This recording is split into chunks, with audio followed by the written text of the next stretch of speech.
क्या अगर आप कुछ करना चाहते हो तो पहले आप चिनाब वैली में जो लाइट यहाँ से जम्मू जाती है, जम्मू से फिर हमें यहाँ ठाठरी में आती है, क्यों ना उसके लिए रिसीविंग स्टेशन यहाँ पर बनाए, करें उसके लिए आंदोलन। मैं देखता हूँ इनकी लीडरशिप, करें ये स्कूलों को ओपन। अगर किया है क्या कभी बात की उन्होंने कि एक प्लेटफार्म पे आने के बाद में हम कॉलेज की बात करें, स्कूलों की बात करें। अगर ऑर्डर निकलता है दूसरी जगहों पर बड़ी बड़ी रैलियां में 10-10 या 5-5 हज़ार की रैलियां करेंगे या 200 की रैलियां करेंगे, क्या स्कूल में 200 बच्चे एक पढ़ नहीं सकते हैं?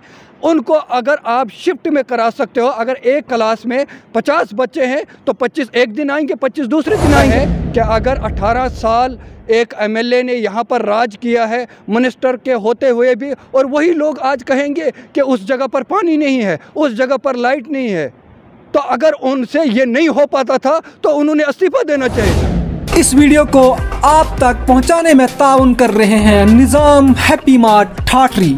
यहाँ पर खाने पीने की ज़रूरी अशिया के साथ साथ कॉस्मेटिक और भी दिगर अशिया दस्तयाब हैं। निज़ाम हैप्पी मार्ट ठाठरी।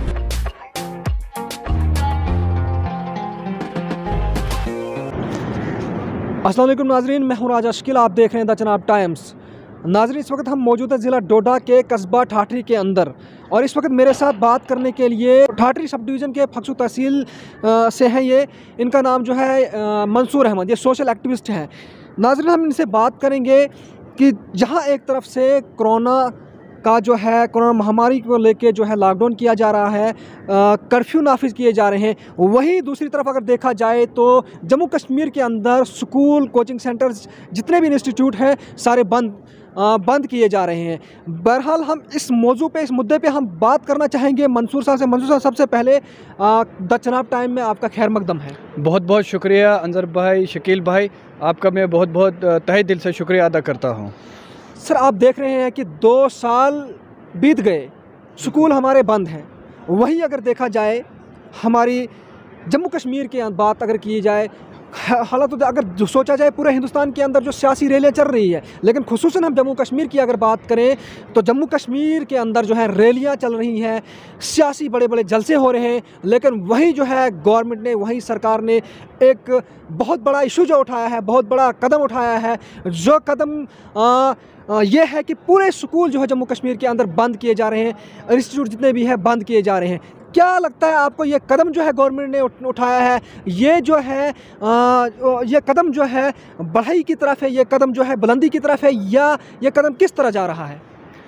मेरा तो मानना यही है कि ये जो कदम इस वक्त गवर्नमेंट ने उठाया है, जो इस वक्त सेंट्रल गवर्नमेंट है और हमारी एलजी साहब की सरकार है, तो मैं एलजी साहब से रिक्वेस्ट करता हूँ कि जो ये कदम इस वक्त स्कूलों के लिए उठाया गया है, इस कदम को ये बच्चों के लिए बिल्कुल भी सही नहीं है। अगर इस वक्त पूरी जम्मू कश्मीर के अंदर और जबकि पूरे इंडिया के अंदर देखा जाए, इतनी बड़ी बड़ी रैलियां हो रही है, और इस चिनाब वैली के अंदर पिछले 2 महीने से इतनी बड़ी रैलियां हुई है, जब उनसे कोई कोविड के ऊपर कोई असर नहीं पड़ रहा था।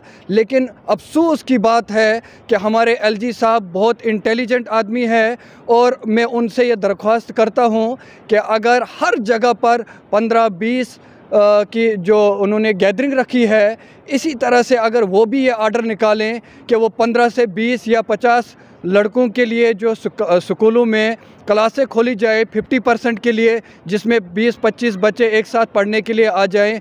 लेकिन 2 साल से जो हमारे स्कूल बंद है, सेंट्रल गवर्नमेंट की तरफ से अलग से ऑर्डर निकलते हैं, स्टेट गवर्नमेंट की तरफ से अलग से ऑर्डर निकलते हैं, ताकि हमारे जो बच्चे हैं ये अनपढ़ रहे और गवर्नमेंट से कोई हिसाब न ले। मंसूर साहब, जहाँ एक तरफ से देखा जाए, आपने कहा कि सियासी रैलियाँ भी चल रही हैं, और वहीं मार्केट, सिनेमा हॉल जो है, क्या कहते हैं, टूरिज्म स्पॉट जो है ओपन है, वहीं स्कूलों को बंद किया जा रहा है। आपको लगता है कि ये मुनासिब है? ये बिल्कुल नहीं। आपने खुद देखा कुछ दिन पहले जब वैष्णो माता के साइड में वहाँ पर अलॉट किया गया था, चाहे 20,000 या 15,000 के लिए, लेकिन जब लास्ट में फॉल्ट पकड़ा गया और वो भी 2 लाख से ज़्यादा थे। इसमें यही देखा जाता है कि जहाँ बच्चों का मुस्तकबिल के बारे में सोचा जाए, इस वक्त भी यहाँ सब डिवीज़न ठाठरी में जो बच्चों के लिए प्रोग्राम रखा गया, अगर ये प्रोग्राम ओपन स्कूलों में किया जाता तो इससे कुछ बच्चों को सीखने के लिए कुछ मिल जाता, जिससे वो आगे के अपनी ज़िंदगी अच्छी तरह से बसर कर सकते थे। लेकिन अफसोस की बात यह है कि बड़ी बड़ी रैलियां हो रही है, बड़े बड़े फंक्शन हो रहे हैं, जहां पर भी देखो वहां गैदरिंग हो जाती है, लेकिन बच्चों के लिए जब बात आ जाती है तो सबसे पहले टारगेट किया जाता है बच्चों के ऊपर। नहीं जी, स्कूल बंद है, ऑनलाइन क्लासेस, ताकि वो मोबाइल के ऊपर लगे रहे, आधे घंटे की क्लास जो है मोबाइल के ऊपर ले, बाकी 4 घंटे जो है वो उसमें गेम खेलते रहे, ताकि बच्चे पढ़ लिख ना सके और गवर्नमेंट से वो किसी चीज़ का हिसाब किताब ना ले सके। मंसूर साहब, जैसे कि आपने कहा कि बच्चों को मोबाइल दे रहे हैं, सरकार ये दावे कर रही है कि डिजिटल जो है भारत बनाने की, वही जो है एजुकेशन इंस्टीट्यूट को बंद किया जा रहा है। क्या आपको लगता है इससे हमारे मुल्क की एजुकेशन, बच्चों को बंद करने की, इंस्टीट्यूट को बंद करने से हमारे मुल्क तरक्की के सीढ़ी पर चढ़ सकता है? सबसे पहला तो यही है कि एजुकेशन जितनी जिस कंट्री में ज़्यादा है उस कंट्री को उतना ज़्यादा डेवलपमेंट हो जाती है। लेकिन अफसोस से कहना पड़ता है कि क्या जो हमारी जो स्टेट है यूटी है, इस वक्त जैसे एक स्टेट को यूटी में बदल दिया, इसी तरह से है। बच्चे यहाँ कर जो जितनी गरीब आवाम है, जो अपना राशन टाइम से ख़रीद नहीं सकते हैं, बारिश बर्फ़बारी हो गई यहाँ पर, एक दिन अपना नहीं लगा सकते हैं, वो कहाँ से 10-10 हज़ार का मोबाइल लेंगे? तो उनके पास नेटवर्क कहाँ से होगा? आप बखूबी जानते हो कि हमारे ही डिस्ट्रिक्ट में चिनाब वैली में पावर प्रोजेक्ट इतने सारे हैं, जिस तरह से हम तरस रहे हैं अपनी लाइट के लिए, हमारे ही घर में जो चीज़ पैदा होती है हम उसी को खाने के लिए तरसते हैं, वो हाल सरकार ने हमारी इस चिनाब वैली को कर रखा है। और ख़ास करके जो मौजूदा लीडर इसमें रह चुके हैं, और अभी भी जो यहाँ पर सरकार दावा करती है कि हमें किसी चीज़ की कोई कमी नहीं रखी है, लेकिन मैं इन लीडरों को भी ये याद दिलाना चाहता हूँ कि आप जिस वोट मांगने के लिए जिस नज़रिए से आप लोगों के पास जाते हो, पहले अगर आप लोग इस चीज़ का अंदाज़ा लगाओ कि अगर यहाँ पर चिनाब वैली के अंदर हर पार्टी के लीडर रहे हैं, लेकिन अफसोस की बात है कि हमारे घर में लाइट पैदा होती है और हमें जो है बल्ब को देखने के लिए टार्च की ज़रूरत पड़ती है कि बल्ब किस जगह पर है। अगर ये लीडर इस काबिल अपने आप को समझते हैं तो मैं उनको इस चैनल के माध्यम से उनको ये याद दिलाना चाहता हूँ। तो उनसे मैं ये कहता हूँ कि अगर आप लोग लोगों के हित में बात करना चाहते हो तो आप एक बार रोड के ऊपर आ जाइए, आंदोलन कीजिए। क्या ये पावर प्रोजेक्ट जो टावर लाइनें यहाँ से जाती है जम्मू के लिए, तो वहाँ से हमारे को लाइट वापस आ जाती है, क्या यहाँ पर रिसीविंग स्टेशन नहीं बन सकता था? यहाँ पर रिसीविंग स्टेशन बन सकता था, लेकिन जो मौजूदा इससे पहले लीडर थे उन्होंने इस चिनाब वैली को बेच दिया है। और हमारे को कहते हैं, कल भी एक यहाँ पर लीडर ने बात की थी कि नहीं, हमारी जो है यहाँ पर इंदरवाल में जो 18 साल सरूड़ी साहब ने यहाँ पर हुकूमत की है, तो अब वो चाहते हैं कि पहले हमें स्टेट में भी उसकी हुकूमत चाहिए, सेंटर में भी उसकी हुकूमत चाहिए, तब वो इस चिनाब वैली को अच्छी तरह से बेच डालते। अगर आपने एक सरपंच को चुना है, उसने अपनी पंचायत के लिए कुछ भी करना है, चाहे उसके लिए सरकार आगे कोई भी हो, लेकिन हमने देखना है कि अगर 18 साल एक एमएलए ने यहाँ पर राज किया है मिनिस्टर के होते हुए भी, और वही लोग आज कहेंगे कि उस जगह पर पानी नहीं है, उस जगह पर लाइट नहीं है, तो अगर उनसे ये नहीं हो पाता था तो उन्होंने इस्तीफ़ा देना चाहिए था। जिस तरह से हम अभी बोलते हैं बाकी जगहों पर कि इस मिनिस्टर से अगर ये काम नहीं होता है तो उसको इस्तीफ़ा देना चाहिए था, तो उन्होंने वक्त पे वो नहीं किया। इसी तरह से बाकी जो पार्टियां हैं इस वक्त यहाँ पर आपने देखा कि चिनाब वैली के अंदर इन्होंने जो एक प्लेटफार्म इख्तियार किया है, मैं उनसे भी ये पूछता हूँ कि अगर एक प्लेटफार्म आपने तैयार किया, क्या आपने लोगों के हित में कोई आवाज़ उठाई? आपने उसके लिए कोई किया? कॉलेज का मसला है, 10 साल से पेंडिंग में मसला है कॉलेज का, इन्हीं लीडरों की वजह से वो रुका हुआ। क्या वो गरीब आवाम की वजह से रुका हुआ? जहाँ तो गरीब आवाम के बच्चे कहाँ कहाँ पढ़ने के लिए जाते हैं, लेकिन अगर इन लीडरों ने एक प्लेटफार्म पे आने की बात की तो उनको पहले मसला था कॉलेज का वो हल करना चाहिए था। लाइट का मसला था, वो टावर लाइन को रोक सकते थे। मंसूर साहब, मैं आपको यहाँ पे रोकना चाहूँगा। जैसे आपने बात की कि अगर हमारे लीडर जो है, हमारे सियासतदान जो हमने नुमाइंदे चुने हुए हैं, वो सियासी जो रैलियाँ करवा सकते हैं, लेकिन स्कूलों और कॉलेज के हित में बात नहीं कर रहे हैं, क्यों नहीं कर रहे? बिल्कुल, इसके लिए मैं सबसे पहले मैसेज देना चाहूँगा पेरेंट्स के लिए कि मैं पेरेंट्सों को ये मैसेज देता हूँ कि आप लोग भी थोड़ा इंटरेस्ट लीजिए अपने बच्चों के लिए। इतना पैसा आप खर्च कर रहे हो प्राइवेट स्कूलों के लिए, बाकी जगहों के लिए, लेकिन ऑर्डर ऊपर से आता है बंद करने के लिए। अब वहाँ तो गरीब आवाम जो बात नहीं कर सकते हैं, जिन्होंने जिस लीडर को चुना है उस लीडर ने उनके लिए क्या किया है? क्या कभी बात की उन्होंने कि एक प्लेटफार्म पे आने के बाद में हम कॉलेज की बात करें, स्कूलों की बात करें? अगर ऑर्डर निकलता है दूसरी जगहों पर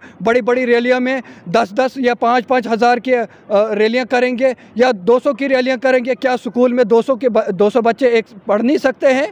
उनको अगर आप शिफ्ट में करा सकते हो, अगर एक क्लास में 50 बच्चे हैं तो 25 एक दिन आएंगे, 25 दूसरे दिन आएंगे, ताकि उनको ये पता चल जाएगा कि हम किस जगह पर पहुंच रहे हैं, हम किस लाइन तरफ जा रहे हैं। इसी तरह से आप लोग, यहाँ टोन की बात है, तो कितनी बार भी आप बोलो लेकिन इनको टस से मस नहीं होता है। जिन टोन वालों को अपनी लीडरशिप अपने मेंबर के साथ में इनको एक दूसरे के साथ नहीं बनती है। यहाँ पर वाइस चेयरमैन नहीं है, ये बात करते हैं, बड़े बड़े दावे करते हैं। पहले हमें चाहिए ग्राउंड लेवल पे एक मेंबर को, मुझे किस चीज़ की ज़रूरत है, फिर सरपंच लेवल पे। पहले तो हमारा 3 टायर सिस्टम पंचर है। इस समय सरकार किसकी चल रही है? 3 टायर के ऊपर चल रही है। यहाँ पर हमारे यूटी में सब जगह पर यहाँ पर बड़े बड़े दरबार होते हैं। पिछली बार भी यहाँ पर हमारे हर पंचायत के बीच में जो है डीडीसी का दरबार हुआ, लेकिन आउटपुट क्या निकला? सिर्फ ये दिखाने के कुछ और हैं और खाने के कुछ और हैं। ये कुछ पैराशूटर हैं और जो ग्रास रूटर है वो अपना काम करते हैं। ये सीधा लोगों को जो बोलते हैं आँख में धूल झोंकते हैं, सिर्फ वही काम करते हैं। मैं इन लीडरों को ये कहना चाहता हूँ कि अगर आप कुछ करना चाहते हो तो पहले आप चुनाव वैली में जो लाइट यहाँ से जम्मू जाती है, जम्मू से फिर हमें यहाँ ठाठरी में आती है, क्यों ना उसके लिए रिसीविंग स्टेशन यहाँ पर बनाया है? करें उसके लिए आंदोलन। मैं देखता हूँ इनकी लीडरशिप, करें ये स्कूलों को ओपन। अगर 50 बच्चे नहीं तो 25 बच्चे एक क्लास में पढ़ सकते हैं, क्यों नहीं उसके ऊपर ये आवाज़ उठाते हैं? बस नरेगा का पैसा बंद हो जाए उसके ऊपर तो सड़कों पे उतरते हैं ये। बाकी जगहों पे, बाकी चीज़ों पे वो बात नहीं करेंगे। लोगों की फैसिलिटीज़ के लिए घर घर में राशन पहुंचना है, पानी पहुंचना है, इन्होंने तो लीडरी की यहाँ पर। वो पहले खुद से अपने आप का जवाब लें कि हम लोगों ने इस चुनाव, इस समय बीजेपी की सरकार है। आप मुझे ये बताओ कि बीजेपी की सरकार सेंटर में है, उसमें हम बीजेपी को बदनाम नहीं कर सकते हैं उस आदमी को जो उस जगह पर प्रेजेंट है। क्या इससे पहले बीजेपी सरकार में नहीं आई है? उन्होंने अच्छा काम किया था। इस वक्त अगर हमारे चुनाव वैली के अंदर, अगर हमारी कॉन्स्टिट्यूंसी के अंदर अगर जो एमएलए बनाया गया है, जो मिनिस्टर बनाया गया है, जवाब उससे लेना है। उसने क्या किया अपने हित में? इस समय बोलेंगे नहीं हम तो बिजली फ्री देंगे, इससे पहले आप लोगों ने क्यों नहीं फ्री दी बिजली? इसलिए मैं कहता हूं इनसे कि जो ये ड्रामा आप कर रहे हो, जो जुमलाबाजी आप कर रहे हो कि पिछले वालों ने क्या किया, आप पहले बताइए। उन्होंने जो किया है वो जवाब देंगे, जो आप कर रहे हो वो जवाब दो। इस समय अगर सरकार जो है सेंटर से बीजेपी की है, स्टेट में भी है, सिलेंडर फ्री में दिए हैं बीजेपी सरकार ने, लेकिन वो सिलेंडर, एक सिलेंडर तो मरते दम तक नहीं चल सकता है। उसको कंटिन्यू करने के लिए तो उसने दूसरा खरीदना है। अब औरतों को ये चीज़ तो हो गई कि हमें चूल्हा जलाना, लकड़ी जलाना भूल गया है, अब तो गैस का इस्तेमाल करना है। पति को तो घर से बाहर रहना पड़ेगा, सिलेंडर खरीद के लाना है। लगता है बीजेपी ने सिलेंडर दिए हैं, इससे जो है बीजेपी अच्छा काम कर रही है? इससे क्या बीजेपी अच्छा काम कर रही है? नहीं, जो 400 का सिलेंडर था वो 1000 रुपये पर पहुंच गया। उसके बाद में इस वक्त जो सब्सिडी 250-300 रुपये मिलती थी वो 44 रुपये मिलती है, जो कि इस वक्त एक छोटा बच्चा जो है वो 100 रुपये दिन का खा लेता है, तो उस 40 रुपये 44 रुपये से क्या बनेगा? आप पेट्रोल देखो, डीज़ल देखो, महंगाई किससे होती है? पेट्रोल डीज़ल से। अगर इस वक्त सरकार ये कहती है कि हम फलानी जगह पर इतने बड़े प्रोजेक्ट दिए, इस वक्त हम नेशनल हाईवे से सफ़र करके आते हैं, क्या टोल टैक्स हमारे से नहीं लिया जाता है? आपसे जानना चाहूँगा कि जैसे कि पीडीपी आते हैं, वो बताते हैं हम ठीक हैं, बीजेपी आते हैं कि हम ही नहीं किया, कांग्रेस आती है हम ही नहीं किया, दूसरी पार्टियां आती हैं हमने किया। आखिर किसने किया? ठीक कौन है? मैं यही कहता हूं कि पहले वो दिखाए किया क्या है उन्होंने। नहीं, जो लोगों का टैक्स लिया हुआ है वो दे नहीं पाए। मैं इन सब पार्टियों से ये कहना चाहता हूं कि आप पहले देख लीजिए, दिल्ली में केजरीवाल ने अगर लाइट फ्री में दी है, अगर ट्रैवलिंग फ्री में दिया है, बाकी चीज़ें इतनी दी है, क्या उसको भी वही टैक्स मिलता है? वो जनाब से लाइट जाती है दिल्ली में, वो फ्री में दे सकते हैं। ये लोग आज कुछ करते हैं, कुछ पार्टियां आज दावा करती हैं हम 300 यूनिट फ्री देंगे। इससे पहले इन्होंने क्यों नहीं दिए? क्या इससे पहले यहाँ पर पावर प्रोजेक्ट नहीं थे? मैं अगर इनको ये मैसेज देता हूँ कि अगर ये इस तरीके से लोगों को दावा करते हैं हम फ्री में देंगे, तो ये कल से ही क्यों न करें? आ जाएं सड़कों के ऊपर, लोग इनके साथ में हैं। ये हक की लड़ाई के लिए सड़कों पे आ जाएं, लोग इनके साथ में हैं। टावर लाइन हमारी चनाब वैली से, इसी चनाब से जाती है। तो जिस टाइम पे ये आंदोलन करेंगे, जिस तरह से अपने हक की लड़ाई के लिए हम कुछ भी करने के लिए तैयार होते हैं, लेकिन ये सिर्फ लोगों को दिखाते हैं कुछ है, बोलते कुछ है, करते और कुछ है। मसला इनका यही है, करना कुछ नहीं है, सिर्फ बोलना है। अगर ये करने के लिए हैं तो ये एक प्लेटफार्म पे आने के लिए पहले मैं इनको ये कहता हूँ कि ये कॉलेज का मसला हल करें, एक प्लेटफार्म पे आकर लाइट का हमारा मसला है वो हल करें, पानी का मसला है वो हल करें। सिर्फ किसी जगह का नाम चेंज करने से वो एक्टर नहीं बन सकता है। थैंक यू, शुक्रिया आपका। नाज़रीन, ये हमारे साथ सोशल एक्टिविस्ट थे जो ठाठी सब डिवीज़न के फक्सू तहसील के रहने वाले हैं। आपने इनकी ज़बानी सुना कि यहाँ पर जो है सरकारें आई और हर सरकार का दावा है हम पानी फ्री हम पानी को लेके काम करेंगे, बिजली को लेके हम बिजली पहुँचाएंगे, फलां गाँव में पानी देंगे। लेकिन इस वक्त जो है उन मुद्दों को नहीं लेना है, क्योंकि इस वक्त फ्री देने की बारी है। जिस तरह सरकार जो है दिल्ली के अंदर काम कर रही है, जिस तरह इनका कहना है कि केजरीवाल ने दिल्ली के अंदर जो है बिजली पानी फ्री किया, और हमारे लीडरों को यहाँ पर एक प्लेटफार्म पे आकर जो है फ्री देने की बात करनी चाहिए और लोगों के हित में बात करनी चाहिए। और बात सबसे पहले मुद्दा जो हमारा था एजुकेशन को लेके था, जहाँ एक तरफ से बाज़ार आप देख रहे हैं विजुअल्स के अंदर कितनी भीड़ है, बाज़ारों के अंदर हज़ारों की तादाद में गाड़ियाँ लगी हैं, और सिनेमा हॉलों के अंदर इतनी भीड़ है, हमारे टूरिस्ट प्लेसेस के अंदर जो है भीड़ चल रही है। और वहीं अगर हम बात करें स्कूलों की, स्कूल बंद है, हमारे बच्चों का कैरियर जो है तो अंधेरे में दिख रहा है। क्या जहां एक तरफ से मरकज़ी सरकार डिजिटल भारत बनाने के दावे कर रही है, वहां जो है स्कूल को, एजुकेशन को, तालीमी अदारों को बंद किया जा रहा है। जहां तालीम से जो है एक मुल्क बन सकता है, तालीम की वजह से हमारा जो है हर एक इंसान जो बुलंदी के सीढ़ियों पे चढ़ता जाएगा और तरक्की के सीढ़ियों पे चढ़ता जाए, वहीं अगर तालीम को हम बंद करें, क्या आपको लगता है कि हमारे बच्चों का, हमारे लोगों का, आने वाली नस्लों का मुस्तकबिल बन सकता है? ये डिसाइड लोगों को करना होगा, बच्चों के पेरेंट्स को करना होगा। अगर वो नरेगा का पैसा बंद हो जाए, अगर उनको और कोई तकलीफ़ आ जाए, वो रोडों पे जो है एहतजाज करने आते हैं, वहीं हमारी नस्लें जो है तबाह हो सकती है और हमारे नस्लें जो है बर्बाद हो सकती है एजुकेशन सिस्टम को बंद करने से। क्या वो इस बात को लेके अपनी आवाज़ उठाने के लिए तैयार है? ये उनको खुद देखना होगा। नाज़रीन, इसी तरह की मज़ीद अपडेट के लिए द चनाब टाइम के साथ बने रहे। शुक्रिया।